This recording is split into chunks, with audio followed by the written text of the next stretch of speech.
এদিকে কয়েকদিনের টানা বৃষ্টি সহ উজানের পানিতে জয়পুরহাটের তুলসীগঙ্গা ও যমুনা নদীর পানি বাড়ছে। এতে আক্কেলপুর উপজেলার আওয়ালগাড়ি জেলেপাড়ার বেশ কিছু বাড়িঘর নদীতে হারিয়ে যাওয়ার ঝুঁকিতে পড়েছে। যদিও পানি উন্নয়ন বোর্ড বলছে ভাঙন রোধে দ্রুত ব্যবস্থা নেওয়া হচ্ছে। মজেম হোসেনের তথ্য ছবিতে প্রতিবেদন।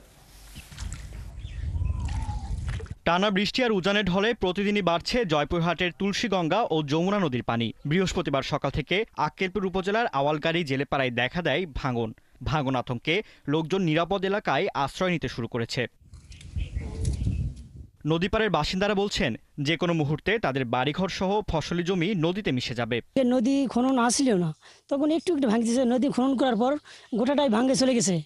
দেখতো আমাদের নদীর বাতাস আসে না, যে একটু সাহায্য করি, ওনারা ব্যবসা আমরাও একটু হেল্প করি। 5 শতক মাটি বিক্রি করে হলে নদীর বাতা তোলে বাড়ি ঘর করে আমরা গঙ্গা জলে নদীতে আমরা ভাসা চলে আসি ভাইয়া। কিস্তি মিস্তি ধার দেনা করে বাবা তারা বাড়ি ঘর একটু জমি জিরাত কিনিছে, সেকনা ভাঙ্গে নদীর চলে যাচ্ছে।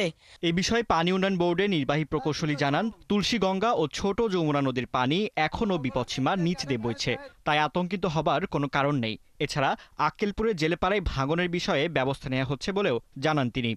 আক্কেলপুরের জেলেপাড়ায় অলরেডি আমরা আমাদের প্রতিনিধি পাঠিয়েছি, তারা পরিদর্শন পূর্বক আমাদেরকে রিপোর্ট দেবে এবং সেই অনুযায়ী ব্যবস্থা গ্রহণের প্রয়োজন হলে আমরা অবশ্যই ব্যবস্থা গ্রহণ করবো ইনশাআল্লাহ।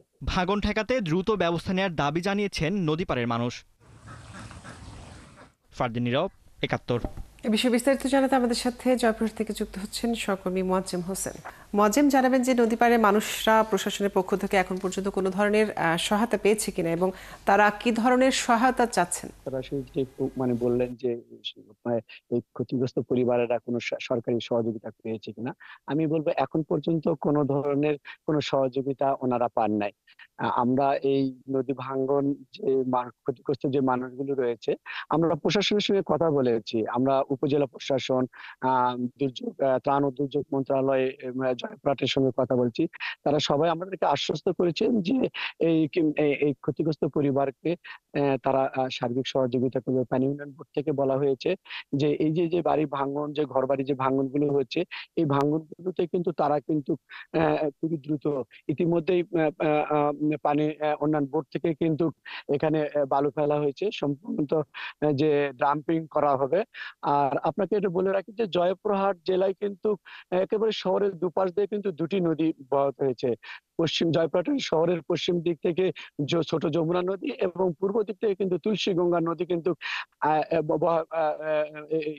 আক্কেলপুর উপজেলা হয়ে কিন্তু একেবারে কিন্তু আত্রাই নদীতে কিন্তু এটা পৌঁছেছে। আজকে আপনি বলেন যে গত সপ্তাহে টানা বৃষ্টি হওয়ার কারণে এবং উজান থেকে পানি হওয়ার কারণে হঠাৎ করে কিন্তু এই জয়পুরহাটের কিন্তু এই তুলসীগঙ্গার পানি বৃদ্ধি হওয়ার কারণেই কিন্তু আজকে এই আক্কেলপুর আওয়ালগাড়ি গ্রামে যে মৎস্যজীবী যারা রয়েছে তাদের এই বাড়িগুলো কিন্তু ভেঙে যাওয়ার উপক্রম হয়েছে। আমি এনাদের সাথে কথা বলেছি, এনারা বলেছে যে এখানে যে গত সরকারের আমলে যে নদী খনন করা হয়েছিল, এই অপরিকল্পিত নদী খননের কারণেই কিন্তু আজকে ভাঙনের মূল কারণ। আমরা একটু সরাসরি যদি আমরা এখানকার যে ভুক্তভোগী যারা আছে তাদের সঙ্গে আমরা তাদের কথা দিয়ে একটু শুনতে চাই।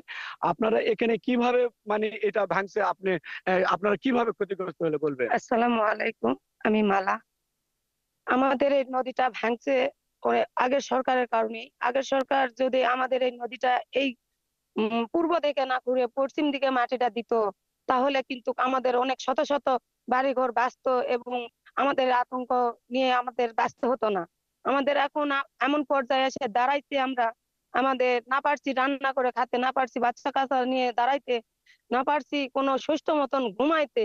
এমন একটা সিস্টেম আমাদের মধ্যে এসে গেছে। এই নদীর প্রাণী, এই নদীর স্রোতে আমাদের অনেকটাই ক্ষতিগ্রস্ত হয়েছে। কিন্তু আমরা চাই সরকারের কাছে এটাই আমাদের অনুরোধ যে আমাদের পাশে একটু দাঁড়াক, আমাদের কিছু খাবার অনুদান দেওয়ার চেষ্টা করুক, আমাদের নদীটা একটু নিয়ে করে দেখ, আমরা সুষ্ঠু মতন খাবার দাবার। ধন্যবাদ। যদি আপনি শুনছিলেন যে এই নদী ভাঙ্গনের যে মানুষের যে হাহাকার, তাদের একটাই দাবি যে সরকারের যে অপরিকল্পিত ভাবে যে এই নদীর বার্তা কাটার নদী আমরা শুনছিলাম তাদের দুর্ভোগের কথা এবং তারা চাইছেন সরকারি কোন ধরনের সহায়তা। মজা, আপনাকে অনেক ধন্যবাদ যুক্ত থাকার জন্য। আপনি খোঁজ খবর রাখতে থাকুন। দর্শক, জয়পুরহাটের ভাঙনের খবর জানাচ্ছিলেন আমাদের সহকর্মী।